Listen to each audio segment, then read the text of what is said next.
Et bonjour, merci d'être ici. Si tu m'écoutes, ça veut dire que tu m'offres des cafés tous les mois pour me permettre d'écrire pour toi une newsletter toutes les semaines. Donc déjà, je te remercie pour ça. On va passer à la version newsletter audio. Je trouve que c'est un bon format pour profiter de la newsletter que j'écris, des newsletters que j'écris tous les vendredis à 18h. Et en plus, j'en profite parce que j'aime bien ça, j'aime bien parler et donner des conseils. J'en profite pour donner un petit peu plus que ce que j'écris dans les newsletters. Le format audio s'y prête beaucoup plus, je trouve. Avant de poursuivre sur la newsletter version audio, j'aimerais préciser que j'accompagne aussi des personnes, des sportifs qui ont besoin d'encadrement pour atteindre un objectif sans se blesser. Voilà, je tenais à le préciser dans cet audio. Si tu as besoin d'accompagnement, écoute, il suffit de prendre contact avec moi et je t'expliquerai un petit peu comment ça fonctionne. Ça ne t'engagera évidemment en rien, mais au moins tu sauras comment je fonctionne et comment je pourrais te faire progresser pour atteindre tes objectifs, parce que ce ne sont pas les miens, ce sont les tiens. Pour ce faire, et tu n'auras qu'à me contacter sur les réseaux sociaux. Tu m'envoies un petit message. Il y a mon numéro WhatsApp, Telegram, sur la newsletter. Donc il suffit de cliquer et de m'écrire. Et je suis disponible à 100%, pour pas dire plus. Bon, pas la nuit, mais je suis disponible très très souvent. Allez, sur ce, on est parti pour la newsletter. Donc la newsletter, cette semaine, ça concerne mes 5 séances, on va dire, préférées. Je ne les fais pas toutes forcément, pas en même temps, mais en ce moment, dans la même période, parce que j'ai pas forcément besoin de toutes les séances pour une préparation d'ultra, par exemple, ou de trail long. Mais néanmoins, c'est des séances qui sont à utiliser assez régulièrement, parce que chaque séance a ses vertus. Donc, quand on débute, on se dit clairement, j'achète une paire de chaussures et let's go. Bon, effectivement, c'est presque ça, sauf que assez rapidement, on se pose la question, ok, je cours, mais comment je m'entraîne, comment je m'organise, et presque comment je cours. Alors, on n'est pas bête, hein, comment je cours, on met les pieds devant l'autre. Mais n'empêche, il y a quand même une foulée. Moi, je me suis posé la question, est-ce qu'il y a une foulée qui est plus efficace que l'autre? Bon, on va pas venir à la foulée, je pense que je vais faire aussi l'audio de la foulée pour ceux que ça intéresse. Là, c'est juste la question du type d'entraînement, du type de séance. Est-ce qu'il faut que je cours vite, longtemps ou pas? Ou est-ce qu'il faut courir cool, détendu, tout le temps, pas tout le temps? Enfin, il y a beaucoup de questions et je vais essayer de mettre de l'ordre dans les réponses avec les types de séances que j'utilise, que j'ai utilisées. Pourquoi? Parce qu'elles fonctionnent. Elles fonctionnent, il y a beaucoup de variétés dedans que tu peux trouver, hein, tu peux changer, voilà. Mais au moins la base sera là. Parce qu'en fait, pour progresser en course à pied, il faut toujours stresser le corps. Si le corps commence à s'habituer, c'est un corps qui ne progresse plus. Alors, si tu démarres, tu commences ton activité de coureur, course à pied, trail, effectivement, même un type de séance, si tu commences le fractionné, tu vas vite progresser. Mais si tu fais toujours les mêmes séances, le corps s'habitue, et s'il s'habitue, la progression deviendra quasiment inexistante. Disons que tu vas plafonner au bout d'un moment, et c'est pas ce qu'on veut. Donc ce qu'on veut, c'est lui soumettre un stress différent, régulièrement, en courant différemment, en lui proposant des types d'efforts différents les uns des autres. Attention, j'ai pas dit courir, faire n'importe quoi. Là, je propose simplement mes séances et après, évidemment, il faut respecter un principe d'entraînement pour pas se blesser. On ne fait pas tout en même temps, on va pas faire 3 types de fractionnés dans la même semaine. C'est pas bon, c'est clairement pas bon. Donc, il faut éviter. On va commencer par l'endurance fondamentale parce que c'est une séance. C'est clairement ta séance préférée que tu dois utiliser le plus souvent possible. C'est donc effectivement un type de séance. C'est celui que j'ai utilisé le plus et que j'utilise le plus et que je t'invite à utiliser le plus. J'en ai déjà parlé, mais pour faire simple, l'endurance fondamentale correspond à une allure où tu mets le frein à main. Pas Je cours, c'est bon, j'ai couru en endurance fondamentale, petit footing. Et quand je regarde les stats, souvent les gens sont à 12 km heure. 12 km heure, c'est pas, à moins d'être Usain Bolt ou les Kenyans, leur endurance fondamentale, leur sortie cool, c'est à 12 km heure. Donc imagine-toi bien, toi, coureur lambda comme moi, on ne court pas à 12 km heure en endurance fondamentale. L'endurance fondamentale, tu dois pas courir à l'aise, mais tu dois courir avec l'impression d'être au ralenti. Si tu as cette impression-là d'être au ralenti, de ne pas avancer, alors ok, tu es dans ton endurance fondamentale sans avoir besoin de regarder ta fréquence cardiaque et ta vitesse. Ça veut dire que tu cours à la bonne allure. Mais il faut vraiment que tu t'abstraignes à courir moins vite que d'être à l'aise. Il faut bien que tu comprennes que c'est pas une histoire de vitesse, c'est une histoire de temps. Et de vitesse aussi, mais surtout de temps. Tu n'as pas besoin de ta montre pour savoir, tiens, je vais courir à 8 km heure. Il y a des fois où tu seras fatigué, donc tu courras à une vitesse différente. Mais l'endurance fondamentale, c'est vraiment permettre à tes fibres, lentes notamment, à ton système cardiovasculaire, de progresser sans se blesser. Ça va être ta base, ton socle. Endurance fondamentale, c'est ton socle.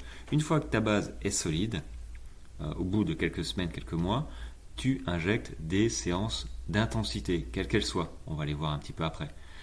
Ces séances d'intensité vont te faire progresser. Mais tu ne pourras pas progresser si ton socle, ta base, n'est pas solide. S'il y a un gruyère, si ça ressemble à un gruyère, si c'est un peu friable, dès que tu vas mettre 2, 3, 4 séances d'intensité, ça va faire aïe, ça va faire blessure, c'est certain. Donc, endurance fondamentale est un type de sortie que j'affectionne beaucoup, qui me permet de courir des distances énormes, longtemps, plus de 40 heures, sans me blesser, et je peux encore continuer à courir après. Donc, très clairement, l'endurance fondamentale, ça utilise tes graisses, et des graisses, on en a à l'infini quasiment à l'infini. Donc, endurance fondamentale, number one, évidemment. La deuxième type de sortie, c'est la sortie longue. Les sorties longues, tu imagines bien, en faisant de l'ultra, je suis assez fan. Alors, je suis assez fan, oui. Mais j'ai toujours été assez fan, que ce soit, sortie longue, ça veut dire endurance fondamentale, ou un tout petit peu plus rapide. Au moins cool. Voilà, cool. Est-ce que ça va faire toutes les semaines? Je ne sais pas. Alors, sortie longue, ça commence à partir d'1h30. Moi, 1h30, suivant le niveau. 1h30, c'est une sortie mi-longue.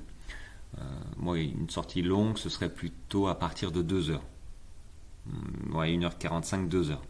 Mais parce que je prends l'habitude de courir des courses beaucoup plus longues, donc, et je m'entraîne tous les jours. Après, chacun son niveau. Mais c'est pas apparemment, c'est 1h30, c'est, on va dire, on débute la sortie longue, et il y a différents enjeux qui rentrent en jeu, juste pas en jeu, mais il y a différentes fonctions qui rentrent en jeu à partir d'1h30. Donc c'est pour ça qu'on dit que la sortie longue, c'est à partir d'1h30.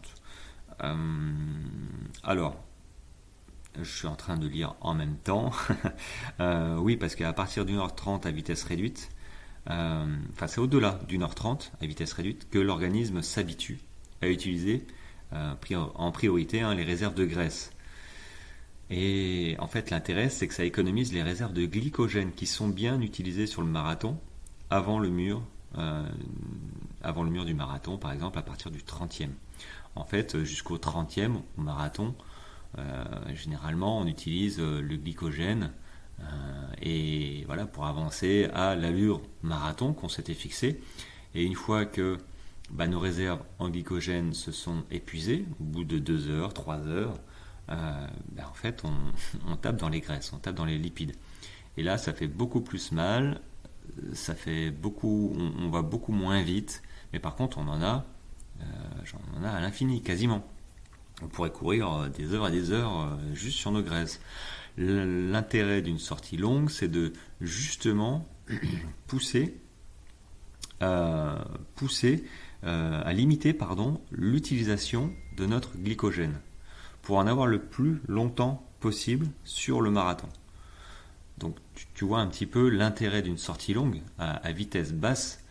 Si on peut utiliser notre glycogène plus longtemps parce que on l'utilise moins sur le marathon, parce qu'on utilise des graisses grâce à nos sorties longues qu'on a fait, je pense que c'est pas mal. Donc c'est même très bien. Donc l'important d'une sortie longue réussie, comme un peu l'endurance fondamentale, se fait sur la durée de course et non sur la vitesse. Il faut courir au minimum 1h30 à une allure où tu peux courir pendant des heures. Donc, lentement. Les sorties longues, moi j'adore, je l'ai déjà dit, ça permet d'éprouver un petit peu le mental, la fatigue, de tester le matériel, l'alimentation. J'en ai pas parlé, je ne l'ai pas écrit sur la newsletter, mais l'alimentation, c'est à ce moment-là où tu testes ton alimentation. Tu viens d'acheter un truc, tu dis, allez, je vois si c'est pas trop sucré, si je le digère bien, est-ce que les pommes potes, je le digère bien, est-ce que, je sais pas, le pain d'épices, je le digère bien. Bref, les nouvelles barres, c'est maintenant qu'il faut tester le nouveau sac, qu'il faut tout tester. Les chaussures aussi, ce genre de choses. Peut-être le réglage de la montre, je ne sais pas. Mais la sortie longue est une sortie quasiment obligatoire, qui est obligatoire en fait. Ça te permet de développer ton endurance aussi, qui est obligatoire sur toutes les courses, même un 10 km. Une petite sortie longue de temps en temps, c'est sûr que t'en feras un peu moins que pour préparer un semi ou un marathon, mais un 10 km, ça peut permettre de prendre un petit peu d'endurance. Alors 10 km, c'est clairement pas mal de fractionner, hein, parce que tu n'es pas censé courir 2 heures sur un 10 km, normalement. Mais sortie longue, à cocher aussi.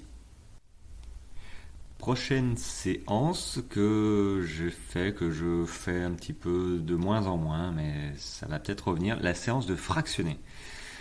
Alors l'idée du fractionner est de courir plus vite pendant un certain temps, puis moins vite pour récupérer. En fait, tu répètes cette séquence de courir plus vite et récupérer moins vite en modifiant soit le temps de récupération, tu récupères plus ou moins rapidement, soit l'intensité, c'est-à-dire la vitesse, tu cours plus ou moins vite. Tu peux modifier le nombre de répétitions, 5 fois, 10 fois, 15 fois, 8 fois, c'est toi qui vois. Et tu peux aussi modifier la durée de l'intensité. Combien de temps tu as décidé de faire ton effort, de courir plus vite. Donc tu vois qu'il y a quand même toute une panoplie, j'allais dire quasiment infinie, de séances de fractionner, c'est toi qui vois. Tu peux modifier dans tous les sens. Après, il faut faire attention. Le bénéfice d'un entraînement en fractionné, c'est que ça permet d'atteindre des vitesses de course impossibles à maintenir sur la longueur, du moins au début de la période d'entraînement. C'est-à-dire que ta séance de fractionné, il y a deux types, on va dire. Tu as les fractionnés type 30-30, 30 secondes à fond, donc tu es à 100-105% de ta VMA, ta vitesse maximale aérobique, tu cours à fond pendant 30 secondes, les 30 secondes suivantes, pouf, tu trottines, voilà, tu reprends, et tu fais ça 10 fois, 15 fois, suivant le nombre de répétitions que tu as décidé. Et puis l'autre type de fractionné que moi j'aime beaucoup, c'est le fractionné où on est en séance de allure de seuil, c'est-à-dire que tu peux parler, tu as encore du souffle, tu peux parler 2-3 mots, mais tu peux pas tenir une conversation, c'est pas possible, parce que tu es trop essoufflé. Typiquement, moi, ma VMA était de 20-21. J'ai couru donc mon 10 km à 15,3 km/h. Donc à 4 minutes au kilomètre, un peu moins. Ma vitesse de seuil, c'était aux alentours de 15-16 km/h. Voilà, c'est une allure qu'on peut soutenir pendant à peu près 1 heure. Au-dessus, ça devient compliqué. Et en dessous, tu peux courir plus vite, mais moins longtemps. En fait, c'est qu'une histoire de jauge. Plus tu cours vite, moins tu peux courir longtemps. Maintenant, le but du fractionné, c'est de développer le cœur et les muscles, entre autres, parce que quand tu cours vite, j'ai été surpris, moi, je faisais facilement des 13 km, alors que je faisais mes séances de fractionné autour d'un stade, enfin sur un stade. Donc, courir vite, ouais, tu fais tes séries, tes séances, et en fait, quand tu fais, je sais pas moi, 7 fois 3 minutes par exemple, à allure seuil, donc 15 km/h, ça fait 21 minutes finalement à 15 km/h. Donc ça commence à empiler les kilomètres.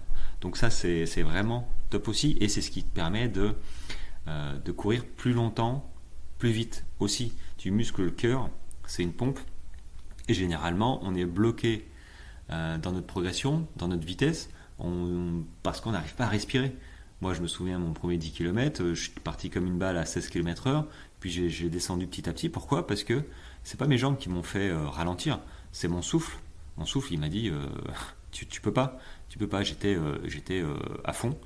Et donc, c'est ça, le but du fractionné, c'est bien de développer cette capacité, de développer on parle de VO2 max, donc transport de l'oxygène pour arriver à avoir une plus grosse capacité et à faire le même type d'effort en utilisant moins d'oxygène.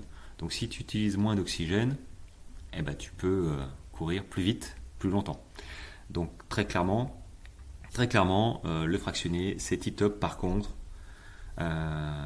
pour le mental, c'est dur. Disons que si tu n'es pas vraiment décidé, motivé, ça ne sert pas à grand chose, et c'est même il y a même un effet un petit peu néfaste, c'est que si tu te dis bon allez, je fais 10 fois 1 minute à telle vitesse et que tu n'es pas dedans, tu vas voir que tu vas commencer, puis arriver au 4e, 5e, ça va commencer à devenir difficile, et au 8e, tu vas dire j'arrête, ou j'arrête parce que bon, j'en ai plein le dos, je cours plus à la bonne vitesse, et tu vas arrêter ta séance. Donc avant de te mettre dans une séance de fractionné, faut y aller un petit peu avec le couteau en disant ok, je sais que je vais souffrir, mais c'est pour la bonne cause. Voilà, j'ai marqué par exemple, je donne un exemple de mon 10 km que j'ai préparé, le dernier 10 km que j'ai fait en 2019, je voulais faire 40 minutes. 40 minutes, c'est 15 km/h, 4 minutes au kilomètre, sachant que j'étais à 41-42, donc je me suis dit tiens, je vais faire 40 minutes, je vais essayer. Donc je me suis entraîné, et ma logique, ça a été si je suis capable de courir 10 km, pour être capable de courir 10 km à 15 km/h, donc 4 minutes au kilomètre, je dois être capable de courir ça en faisant 2 fois 20 minutes par exemple. J'ai fractionné mes entraînements en me basant sur ma vitesse cible, donc aux alentours de 15, 16, voilà, c'était mon seuil anaérobie bas en fait, on va dire. Donc j'ai commencé par 8 fois 3 minutes à 15-16 km/h, ce qui faisait 24 minutes. 24 minutes à une allure légèrement supérieure à mon allure cible prévue, donc j'étais plus à 16 qu'à 15. Puis en fait après j'ai fait 7 fois 4 minutes, donc 28 minutes. Puis 6 fois 5 minutes, ce qui fait 30 minutes, pour arriver à 4 fois 10 minutes. Et à la fin, j'ai fait une séance de 2 fois 20 minutes à 15 km/h avec, je crois, 4 minutes de repos entre ces deux séries. Quand j'ai réussi à faire ça, de plus ou moins bon état, je me suis dit, ok, je viens de faire 40 minutes à 15 km/h. J'ai fractionné, je me suis arrêté 4 minutes au milieu, mais je ne suis pas au bout de ma vie, je respire, ça va. Donc je pense que c'est bon, j'ai validé mon 10 km, et effectivement j'ai couru ce 10 km en 38 minutes et 30 secondes. Donc tu vois, très clairement, ma stratégie, moi je l'ai validée. Alors quand je dis que je faisais 8 x 3, puis 7 x 4, puis 6 x 5, c'est pas forcément une séance après l'autre. Disons que les 8 x 3, je les ai peut-être fait 2-3 fois. Voilà, pour bien valider. Il ne faut pas progresser trop vite. Si on progresse trop vite, on court trop vite, et il y a des chances de se blesser aussi. Donc si j'ai fait 7 fois 4 minutes, tu vois, je l'ai peut-être fait 2 ou 3 fois. Donc ça demande du temps, c'est pas juste en 4 semaines de se faire les 8 x 3, puis la semaine suivante 7 x 4, et la semaine qui suit 6 x 5. Non, faut prendre le temps de bien assimiler les séances. Je te dis pas d'en faire, non d'ailleurs je te déconseille d'en faire 2 par semaine, très clairement. C'est hyper anxiogène, enfin le corps, là tu fais plus que le stresser, tu le fragilises. Donc une seule séance de fractionner par semaine. Mais faut pas aller trop vite. Donc cette version de l'entraînement, moi je valide. Je sais pas si tu vas t'en inspirer, mais c'est une bonne méthode, une bonne façon de penser, je pense, que de se dire ok, je veux faire mon 10 km ou mon 21 km en 1h30, 1h45, 2h.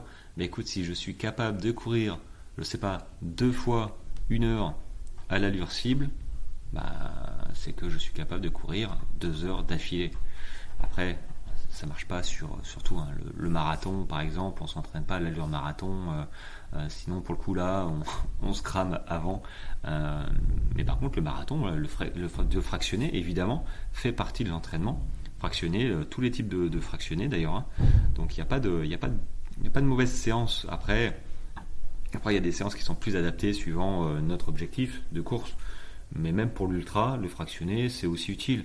Bon, j'en fais clairement plus, parce que je vise pas forcément les premières places, hein, très clairement. Mais pour viser les premières places, évidemment, le fractionné rentre en jeu parce que ça muscle ton cœur, et si tu pompes moins, même pour l'ultra où c'est de l'endurance fondamentale, ça rentre en jeu pour l'endurance. On continue sur une autre séance que je fais aussi un petit peu moins, mais quand même, ce sont les séances de côte. Alors j'aime beaucoup ces séances, mais avec prudence.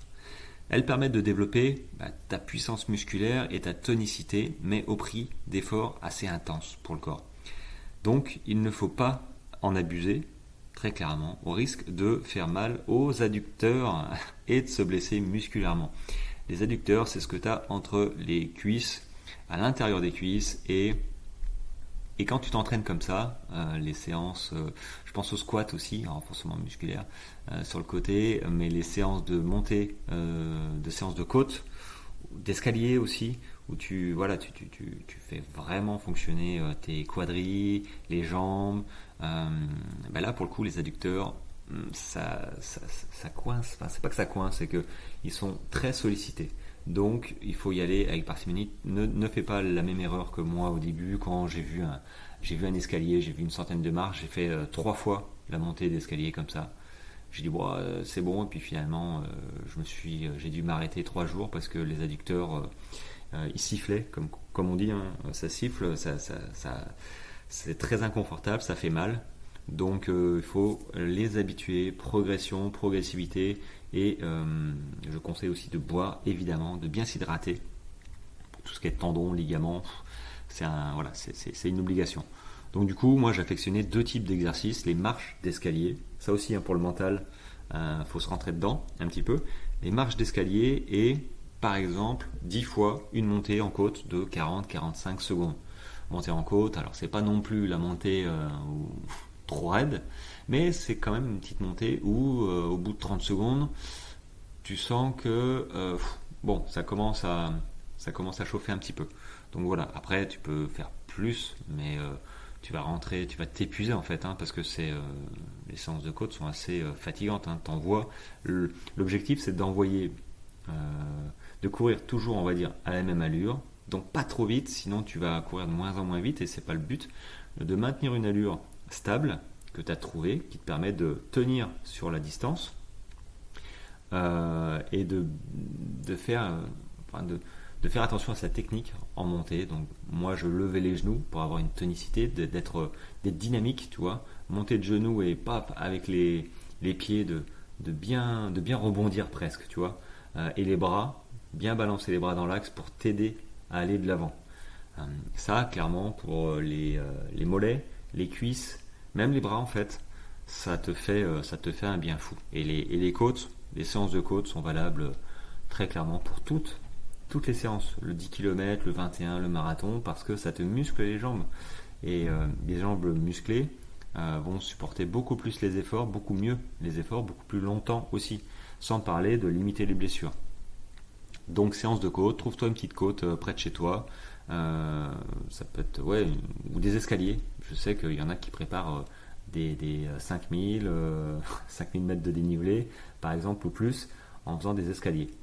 Montée d'escalier, oublie les ascenseurs déjà, mais tu te fais des petites séances d'escalier. Ça, très clairement, ouais, c'est pas mal. Avec du renforcement musculaire, tu peux préparer très bien 10 000 mètres de dénivelé en faisant escalier et renforcement musculaire. Je dis pas que c'est la panacée, je dis juste que c'est possible de t'entraîner pour du dénivelé et de faire du trail, même en ville. Voilà pour les séances de côte. La dernière séance, c'est le fartlek. Alors j'ai pas fait une petite recherche fartlek, d'où ça vient. J'ai une petite idée, mais je vais pas en parler là parce que je vais m'embrouiller, donc j'aime autant pas en parler. Mais le fartlek, en fait, c'est une séance, c'est quand j'en ai marre. Ça casse. En fait, quand on a assez, tu vois, ça va te casser ta routine qui pourrait s'installer parfois à faire toujours peut-être les mêmes types de séances, les mêmes trajets peut-être. Alors, normalement, le fartlek, ça se passe sur des chemins, en dehors de la ville, si possible. En fait, pourquoi j'aime le fartlek, c'est que j'aime beaucoup l'idée de se laisser à accélérer suivant nos envies, en montée puis en descente. Tu fais au ressenti, mais tu fais pas à fond tout le temps, évidemment. L'objectif, c'est pas de trop en faire. Et pas faire des efforts qui sont aussi, on va dire, pénibles, stressants pour le corps qu'une séance de fractionné, tu vois. T'es pas là à courir pendant 3/4 d'heure, 1 heure, à fond les ballons, en envoyant tout ce que t'as. Tu peux faire ça si t'as besoin d'un défouloir, mais clairement, c'est pas l'objectif. L'objectif du fartlek, c'est de varier en vitesse, en dénivelé, en durée, suivant tes envies, suivant le terrain. Voilà, mais en faisant, voilà, en y pensant quand même. Comme je disais, faut pas courir à 2000 pendant une demi-heure sans s'arrêter. C'est plus trop du fartlek, ça. C'est autre chose. Mais voilà, c'est une séance en fait. J'aime bien. C'est une séance aération et liberté. Voilà, dans ta façon de courir, tu prends du plaisir. Ça casse la monotonie et tu te fais plaisir parce que faut pas. Enfin, on fait de la course à pied, on fait du trail pour se faire plaisir aussi. On s'envoie des séances, on se fait des trucs qu'on n'aime pas forcément, mais pour notre bien, le bien de notre pratique, notre passion. Mais il faut quand même mettre des séances, des sorties où on se fait plaisir, où voilà, on est content d'enfiler les chaussures, les baskets et d'aller courir et de respirer. Donc fartlek, très bonne série. Ça peut faire l'objet, par exemple, d'une sortie longue. Tu peux associer sortie longue et fartlek. Voilà, c'est très clairement. Voilà pour mes 5 séances que j'utilise très régulièrement. Bon, un peu moins le fractionné, mais très régulièrement quand même. Donc tu comprends bien que ces 5 séances sont à mixer et à utiliser pour t'amener vers une progression constante et une variété suivant tes objectifs à venir. Suivant tes objectifs, ton type de course, un 10 km, un 10 km sur route ou trail, c'est encore différent, il y a du dénivelé pour le trail. Donc voilà, tu prends un petit peu les outils que je t'ai donnés, les types de séances, et tu les mets tout en respectant l'endurance fondamentale qui sera ta séance privilégiée, la plus importante en termes de volume d'entraînement. C'est-à-dire que si tu t'entraînes 4 fois par semaine, tu auras au minimum deux sorties à endurance fondamentale. Tu rajoutes une sortie en soit séance de côte, soit fractionnée, et la troisième sortie, ça peut être une fartlek ou une sortie longue. Voilà, c'est pas mal. 4 séances comme ça, tu vas progresser. Si tu pouvais rajouter un petit peu de renforcement musculaire, et là t'es parfait. Après, ça dépend. Si tu me dis je cours en endurance fondamentale 1h30 à chaque fois, bon là c'est un peu too much. C'est que tu vas faire trop de volume kilométrique. Et en temps, c'est pas bon. Tes ligaments sont pas faits, surtout si tu débutes. Là, tu vas te blesser. Mais si tu fais ça avec parcimonie, correctement, tu vas progresser.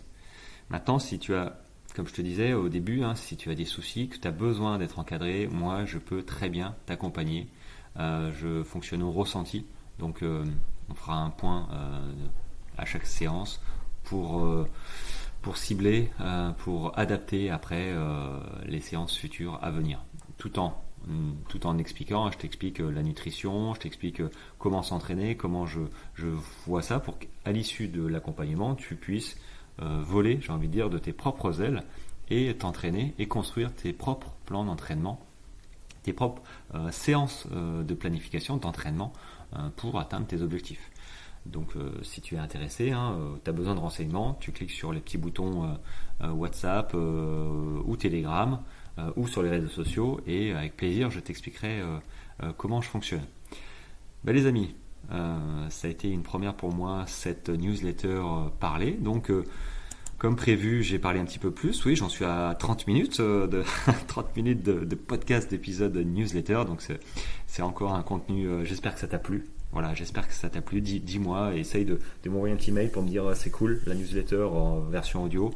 Je suis plutôt content de t'avoir payé, t'avoir offert ces cafés pour que tu puisses garder de l'énergie et écrire et parler après. Donc voilà, c'est top.